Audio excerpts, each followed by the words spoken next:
Hi everyone, myself is Manish Kumar Gupta and welcome to my 5 study show. आज हम बात करने वाले हैं बच्चा लोग क्लास 12 के एनसीईआरटी फिजिक्स में इलेक्ट्रिक स्टैट मेरा टॉपिक चल रहा था। इसके पहले मैंने भी कुछ वीडियो आपको अपलोड कर दिया है, like that properties of charge and what is history of charge and syllabus. ठीक है, या आप सिंपली कहेंगे मैकेनिक्स ऑफ चार्ज के बारे में हम लोग पढ़ चुके हैं।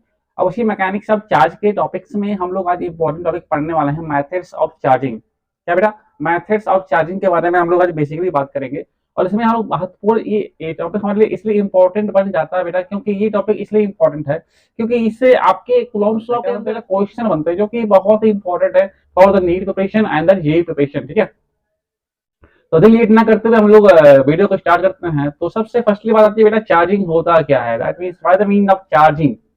चार्जिंग का एक्चुअल मीनिंग क्या होता है। तो बेसिकली हम जानते हैं कि ऐसा प्रोसेस, दैट मीन ऐसा प्रोसेस जैसे कि supply of electric charge to another object losing the electronic की सिंपल सी बात है, किसी भी मेटल बॉडी से, किसी भी चार्ज बॉडी से इलेक्ट्रॉन का निकलना या किसी बॉडी को इलेक्ट्रॉन को लेना, इस पूरे प्रोसेस को हम लोग बेटा बोलते हैं चार्जिंग का प्रोसेस बोलते हैं। आप लोग सिंपली यूज करते होंगे जैसे कि 12 वोल्ट की बैटरी जो कि जनरली आपके घरों में यूज होती होगी, तो उसको आप लोग बार बार चार्ज करते हो। बाय द कई सारे इंस्ट्रूमेंट ट्रांसमीटर होते हैं, उनके माध्यम चार्ज किया जाता है। तो बेसिकली चार्जिंग का मतलब यही होगा बेटा कि अगर कोई भी मान लीजिए सेल है, 12 वोल्ट की बैटरी मान लीजिए, अब यहाँ पर क्या, जब इसका हम लोग यूज करते हैं तो यहाँ से इलेक्ट्रॉन हमारे एनर्जी की सप्लाई में कन्वर्ट हो जाते हैं। इससे यहाँ पर क्या, बैटरी डाउन हो जाती है। अब इस बैटरी को हम लोग रिगेन करने के लिए पुनः करंट के माध्यम से चार्ज करते हैं कि नहीं।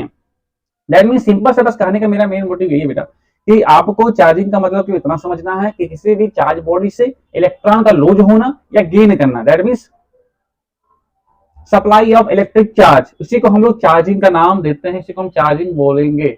आई होप क्लियर बेटा, क्लियर होगा। ठीक है, अगर नहीं क्लियर है तो मैं दोबारा बोलना चाहूंगा बेटा कि जो भी तुम्हारा ये चार्जिंग बढ़ेगी बहुत ही इंपॉर्टेंट है बेटा। Supply of the electric charge transferring ginning वाली बॉडी है, इसको बोलते हैं चार्जिंग। कितने प्रकार के मेथड्स हैं, तो 3 प्रकार से इसको हम चार्जिंग कर सकते हैं। हमारे पास 3 तरीके बेटा है चार्जिंग करने के। कौन कौन से, देखो यहाँ पर बहुत ही ध्यान समझना। पहला आता है फ्रिक्शन, कंडक्शन एंड इंडक्शन। इन तीनों में काफी काफी बेसिकली देखा जाए तो ज्यादा अंतर नहीं होता है, तीनों एक ही प्रकार से एक ही प्रोसेस को वर्क कर रहे हैं। तो फ्रिक्शन की बात करें तो फ्रिक्शन में जनरली हम लोग रब करते हैं। जैसे कि यहाँ पर देखिए, आपको एक दिख रहा होगा डायग्राम, बहुत ही प्यारा डायग्राम, इससे हम तीनों को समझने का प्रयास करेंगे, फिर इसका डिटेल्स की एनालिसिस करेंगे। ठीक है, तो फ्रिक्शन में देखिए एक बंदे ने गुब्बारा लिया है, एक पॉलीथिन, एक ऊल लिया, इसको उन्होंने रब किया। आप लोगों ने भी एक्सपेरिमेंट किया होगा, क्या नाम है, एक कंघी वाला, कंघी हो गया, और प्लस जो आपका ये हेयर में हम लोग रब करते हैं। ठीक, उसी के यहाँ पर ये भी है कि इस प्रकार हम लोग फ्रिक्शन का के माध्यम से इलेक्ट्रॉन को ट्रांसफर कर रहे हैं। कंडक्शन, कंडक्शन में क्या बेटा, कंडक्शन के अंदर जनरली क्या होता है ना कि जब दो चार्ज बॉडी, चार्ज तो नहीं, दो नहीं सॉरी, दो की बात हम नहीं करेंगे यहाँ पर। हम लोग ये क्या करते हैं बेटा, एक हम लोग लेते हैं चार्ज बॉडी और एक लेते हैं non charge body, that is the conductor. अरे होता है बेटा नॉन कंडक्टर। ठीक है, इसके पास इसका अपना खुद का इलेक्ट्रॉन है, माइनस प्लस माइनस। ठीक है, इसके पास कोई चार्ज नहीं, दैट इज न्यूट्रल, न्यूट्रल। ठीक है, अब इसको मैं क्या करूं, इससे मैं टच करा दूं, मतलब इसको मैं लगा यहाँ पर आओ बेटा, टच करा दूं तो क्या होगा, तो यहाँ से चार्ज यहाँ पर ट्रांसफर हो जाता है। तो कंडक्शन में बेसिकली हमको ध्यान नहीं देना लगा, इसमें जो होता है न्यूट्रल ऑब्जेक्ट को हम लोग चार्ज ऑब्जेक्ट से कांटेक्ट के माध्यम से इलेक्ट्रॉन को ट्रांसफर करते हैं, और इसी प्रोसेस को हम लोग जानते हैं कंडक्शन के नाम से। कंडक्शन में एक बार आपको निकल कर आएगा कनेक्ट, क्या, कनेक्ट। तो कनेक्ट से आप लोग आइडिया लगाएंगे बेटा कि इसमें कंडक्शन है, इनकी कनेक्ट हो रहा है, चीजें टच कर रही है, इतना अंदर होता है।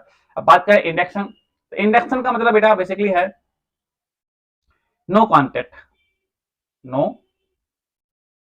कॉन्टेक्ट, यानी कि यहाँ पर चार्ज, यानी कि एक आपका यहाँ भी सेम कहानी है बेटा, एक न्यूट्रल बॉडी लेंगे, चार्ज बॉडी लेंगे, बट इन कॉन्टेक्ट नहीं करेंगे। जैसे कि मैं यहाँ पर कहूँ एग्जाम्पल कहूँ, ये क्या, ये चार्ज वाला है, ये न्यूट्रल है। अगर न्यूट्रल बॉडी है बेटा तो सिंपल सी बात है कि इसके पास भी तो, क्योंकि अगर मेटल होगा तो इसके पास मेटल या इंसुलेटर कुछ भी हो, इसके पास कुछ ना कुछ अगर ये मैटर है तो भाई इलेक्ट्रॉन प्रोटॉन न्यूट्रॉन तो होंगे ही होंगे, कि नहीं होंगे। तो ये आप लोग अगर होंगे तो इसकी वजह से जो कि चार्ज बॉडी है, इसकी वजह से इसकी जो अगर हमारे यहाँ पर नेगेटिव बंदा बैठा है तो यहाँ पॉजिटिव वाला बंदा क्या होगा, इकट्ठा हो जाएगा। इससे प्रकार क्या होगा, पोलराइज हो जाएंगे, पोलराइज हो जाएंगे। उसको हम लोग और डिटेल में समझेंगे, चलिए आगे बढ़ते हैं हम लोग नेक्स्ट स्लाइड में।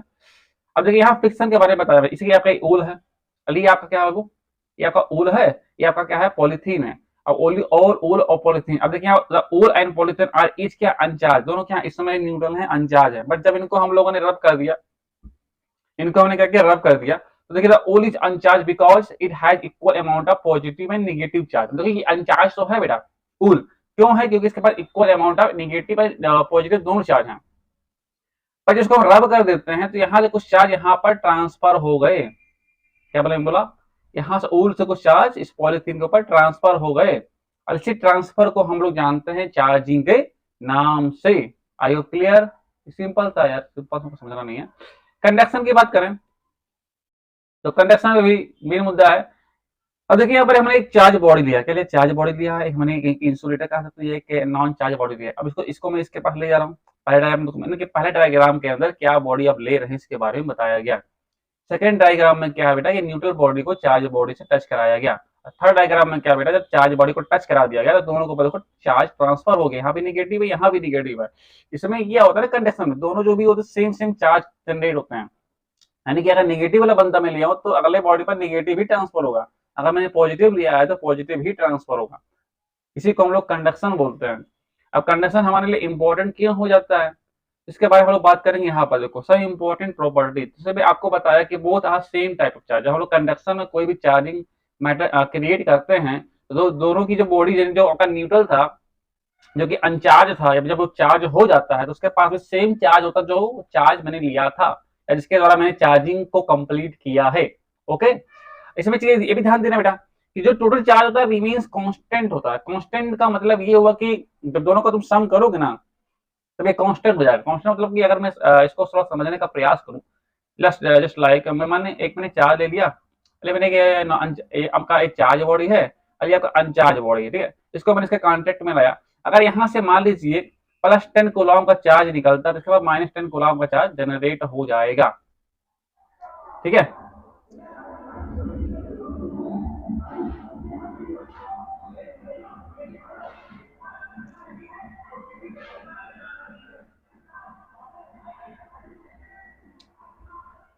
तो टोटल चार्ज में क्या रिमेन कांस्टेंट है, ठीक है।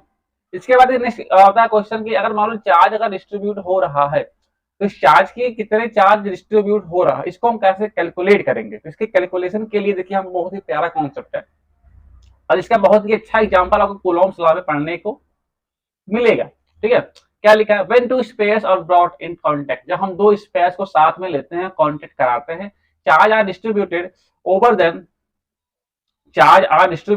Then proportional to their radius. मतलब कि जो आपका क्यूनेट का मतलब बेटा जो चार्ज डिस्ट्रीब्यूट हुआ है ये डायरेक्टली प्रोपोर्शनल क्या है उस स्फीयर के रेडियस के बराबर नहीं, उससे स्फीयर के रेडियस के डायरेक्टली क्या प्रोपोर्शनल है। मतलब कहने का ये हुआ अगर मेरी स्फीयर का रेडियस बड़ा है तो चार्ज डिस्ट्रीब्यूशन क्या होगा, बड़ा होगा, अगर छोटा है तो कम होगा, ठीक है। तो उसी के बिहाफ पर मैंने बताया कि जो हमारे चार्ज का डिस्ट्रीब्यूशन है क्यों होगा, ये डायरेक्टली क्या बेटा प्रोपोर्शनल है आर का, ठीक है। कैसे भी मैं देखो प्रूव कर रहा हूँ इसको, यहाँ पर देखिए सिंपल सा फॉर्मूला लिखा गया आपके लिए, बहुत ही प्यारा फॉर्मूला है। इसका यूज आपको कंपटीशन लेवल के क्वेश्चन में कूलॉम्स लॉ लगाते समय आपको बहुत ही बेहतरीन तरीके से इसका एग्जांपल मिलेगा।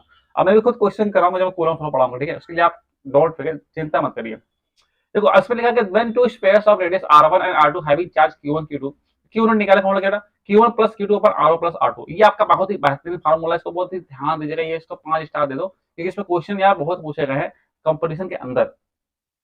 अगर मान लो मेरे पास स्पेयर है, दो स्पेयर है, दोनों स्पेयर्स का जो रेडियस है ये क्या बेटा ये आपस में इक्वल है, ये क्या है आपस में इक्वल है। अगर इक्वल हैं तो अगर आपस में इक्वल हैं दोनों पर सेम चार्ज है तो इनका जो नेट होगा बेटा q1 + q2/2 होगा। क्यों, क्योंकि इन दोनों का सेम रेडियस है भाई, तो सिंपल सी बात 2 ले लेंगे हम।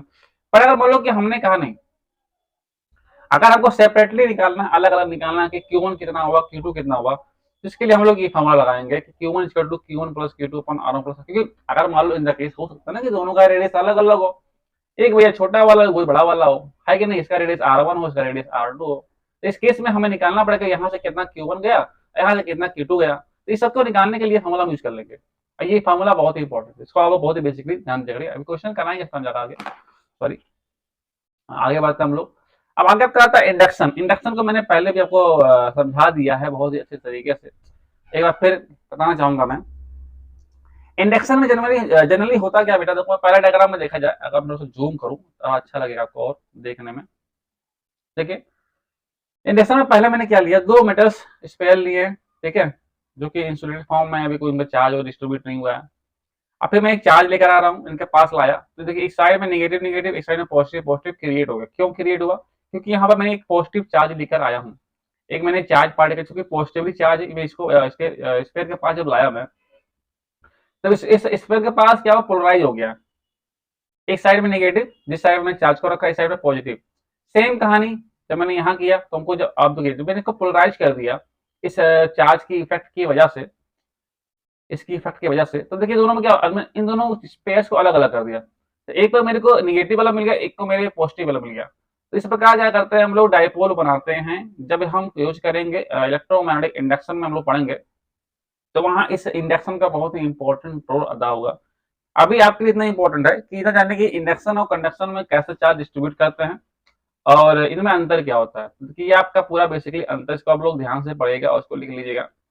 फ्रिक्शन, ये आपका इंडक्शन है, कंडक्शन है, फ्रिक्शन है। तो पहले पॉइंट था कि electron move from one object another by direct contact.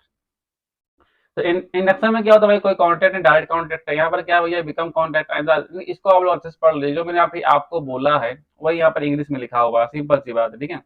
जो आपको समझाते हैं वही चीज मैं बार बार रिपीट करूंगा तो वीडियो लंबा हो जाएगा, ठीक है। इसके आप इसको पढ़ लीजिएगा, एक बार देख लीजिएगा। आगे बढ़ते हैं। अब देखिए यहाँ पर एक आपको दिया गया है गोल्ड लीफ इलेक्ट्रोस्कोप। अब ये कौन सी वाला भाई, तो ये बहुत अच्छा डिवाइस है। किस प्रकार का डिवाइस मैं आपको बताना चाहूंगा, क्योंकि इसके बारे में केवल आपको इतना ही जानना है कि भाई एक प्रकार का डिवाइस होता है जिसका हम क्या करते हैं, डिक्टेट करते हैं कि कितना इलेक्ट्रिक चार्ज, कितना उसको कौन सा इलेक्ट्रिक चार्ज, यानी कि पॉजिटिव और निगेटिव वाला कितना इलेक्ट्रिक चार्ज किसी पर डिस्ट्रीब्यूट हुआ। एंड एक सिंपल सी बातों में कहना चाहूंगा कि किसी भी चार्जिंग प्रोसेस में कितने इलेक्ट्रॉन ट्रांसफर हुए, इसको कैलकुलेट करने वाला भैया कौन है, तो ये बंदा है। गोल्ड लीफ इलेक्ट्रोस्कोपी के नाम से इसको जानते हैं। अब इसके बारे में जो मैंने बताया वही इसका पूरा मैकेनिज्म लिखा गया, बट आपके लिए इंपॉर्टेंट था, मैं आपको बता दिया। ये इतना आपको जानना है कि भैया गोल्ड लीफ इलेक्ट्रोस्कोप के माध्यम से हम लोग क्या करते हैं, dictate electric charge and identify it's polarity. Polarity का मतलब यही positive and negative particular distance के बीच ये होगा। अभी पोलैरिटी के बारे में बताएंगे आपको, ठीक है। तो ये आपका बेसिक था, इसको आप एक बार नीड की प्योर में डाल दिए, ठीक है। अर्थिंग क्या है भैया, अब जब चार्जिंग पढ़ लिए तो लगे हाथ अर्थिंग भी पढ़ लेते हैं। अब अर्थिंग का मतलब ये होता है बाबू, देखो जब हम लोग किसी भी चार्ज बॉडी को ग्राउंड से कनेक्ट कर देते हैं, यानी कि जब हम लोग चार्ज को या तो अर्थ को दे दें या अर्थ से ले लें, तो वही लिखा this process in which a body shares it's charge with the earth is called grounding. Grounding या अर्थिंग बोलते हैं। अब इसको कैसे करते हैं भैया, तो बेसिक सा स्टेप है, आप लोग पढ़े भी होंगे कई बार, अगर थोड़ा बहुत दिमाग लगाए होंगे। अब देखिए यहाँ पॉजिटिव चार्ज है, ये आपका अर्थ ग्राउंड भैया। तो पॉजिटिव अर्थ में क्या, अर्थ में जानते हैं इलेक्ट्रॉन भरे पड़े थे। Positively charge object pulls electron from the earth becomes neutral. मतलब कहानी क्या भाई, the flow of negative charge from earth is the same as the flow of charge positive charge from the object. मतलब कि जितने भी चार्ज थे सब क्या हुए, पुल हो रहे हैं, खींच रहे हैं, अर्थ खींच रहे हैं और उसको न्यूट्रल कर दिया। कभी कभी ऐसा होता है कि जब कभी किसी चार्ज पार्टिकल को हमें न्यूट्रल बनाना हो तो उसको हम अर्थ से कनेक्ट कर देते हैं। और आप लोग देखते हो कि हमारे घर में जितने भी इलेक्ट्रॉनिक डिवाइसेज होती हैं उनमें आपको जो ये दिखता है, इस प्रकार का प्लग दिखता होगा आपको, ये डायग्राम देखो पर्टिकुलर। तो यहाँ ऊपर की तरह जो ये बना होता है, बड़ा सा छोटा सा होता है ना, ये मेन होता है उसका, ये आपका फ्यूज होता है, ये आपका अर्थिंग होता है। तो इसका बिहाफ का मेन मोटिव होता है कि आपके जो कनेक्टिविटी उसको एक मॉडिफाई रूप में, जब भी अगर करंट इलेक्ट्रिसिटी बहुत हाइयर मात्रा में आ जाए तो उससे हमारे इस इलेक्ट्रिक डिवाइस को कोई नुकसान ना हो। मेन इसका मोटिव यही होता है। और इसका मेन जो हम लोग कंडक्टर में करेंगे, जब हम लोग कंडक्टिविटी एंड क्या बोलते हैं कैपेसिटर के बारे में पढ़ेंगे, वहां पर बात करेंगे। तो यहाँ पर देखिए जब पॉजिटिव लगाते हैं तो ग्राउंड से इलेक्ट्रॉन ऊपर की तरफ आते हैं, जब नेगेटिव लगाते हैं तो खींच लेता है। ओके, इतना इनफ है भैया, इसको थोड़ा समझ लीजिएगा, ठीक है। आगे बढ़ते हैं हम लोग। अब इसके बाद वही चीज से मैंने बताया क्या क्या है, सेपरेशन ऑफ चार्ज, ग्राउंड से कनेक्ट कर दिया, ग्राउंड कनेक्टेड है, यहाँ पर डिस्कनेक्ट कर दिया, ठीक है। बस इतना ही रखेंगे आज के लिए, और आगे हम लोग बात करेंगे नेक्स्ट टॉपिक के बारे में, जो कि हमारा रहेगा मास, या जो भी रहेगा आपके लिए ही रहेगा। सो अब इतना मैं कहना चाहूंगा भैया, अगर आपको ये वीडियो अच्छा लगा हो, काफी बेनिफिशियल हुआ हो, तो यार वीडियो को शेयर करो, लाइक करो, सब्सक्राइब करो एंड सपोर्ट करो, कि आपके सपोर्ट की हमें बहुत जरूरत है। जिससे हमें एक मोटिवेशन मिलता है आपके लिए इतना हार्ड वर्क करने के लिए, क्योंकि ये मेरा चैनल नहीं है बाबू, ये आप लोगों का ही, आपका अपना चैनल है, ठीक है। चलिए इसी के साथ मैं आपको बोलता हूँ थैंक यू।